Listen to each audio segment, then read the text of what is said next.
Bonjour, cette courte vidéo pour vous répondre à une question qui m'a été posée. Mais à quoi servent tes images? Oui, recevoir des images c'est bien joli, mais encore faut-il qu'elles aient une finalité pour qu'il y ait un intérêt. Alors elles viennent éclairer des situations. Elles viennent mettre de la lumière ou en lumière des situations et nous expliquer leur teneur, leur densité. S'il y a lieu, par exemple, je schématise, de patienter, s'il y a lieu de mettre des choses en place, et s'il y a lieu de vite s'extraire, voire de s'enfuir. Mais elles ont aussi une autre finalité. Je vais vous livrer un exemple d'une personne qui me consultait il y a plusieurs mois, voire un an de cela, et on prend le rendez-vous, et en raccrochant, une image m'arrive, une image comme les chevaux, sauf que là c'était un éléphant. Vous allez vous dire que j'ai droit au bestiaire.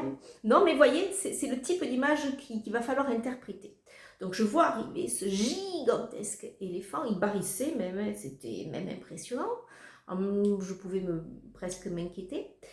Et arrive le rendez-vous, alors je dis à la personne, écoutez, je devais d'abord commencer par vous dire les images que je reçois, c'est comme ça que je procède généralement, et ensuite, bien évidemment, vous me poserez les questions qui vous amènent à me contacter aujourd'hui. Et au fil des minutes qui ont suivi, très vite, j'ai compris. Cet éléphant était l'image de son énorme potentiel. Sauf qu'elle n'était pas en capacité de lui faire prendre place dans la situation où elle était. Voilà, ce potentiel, cet éléphant.